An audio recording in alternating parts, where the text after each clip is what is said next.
அடுத்த பழவேலி பகுதியில சென்னை நோக்கி போயிட்டு இருந்த பேட்டரி காரோட ஓட்டுநர் எதிர்பாராத விதமா பிரேக் போட்டிருக்காராமா.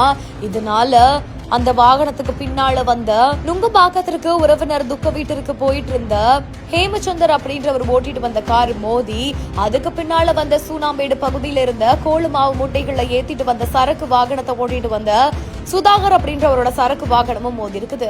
அடுத்தடுத்து வாகனங்கள் மோதியதுனால சொகுசு கார் சுக்குநூறா நொறுங்கி இருக்குது. தன்னோட தாயோட வந்த தான் ஆசையாக வாங்கிய கார் தன்னோட தாயோட வரும்பொழுது இப்படி ஒரு விபத்துல சுக்குநூறா நொறுங்கி இருக்கிற இந்த ஒரு சம்பவத்தை பார்த்த அவரு போலீசார்கிட்ட என் வண்டியை இடிச்சுட்டா அவனை சும்மா விடாதீங்க அப்படின்ற மாதிரியா குழந்தை மாதிரி அழக்கூடிய இந்த ஒரு காட்சிகள் இப்போ இணையதள வெளியாகி அனைவரோட நெஞ்சையுமே நொறுங்க வச்சிருக்குது.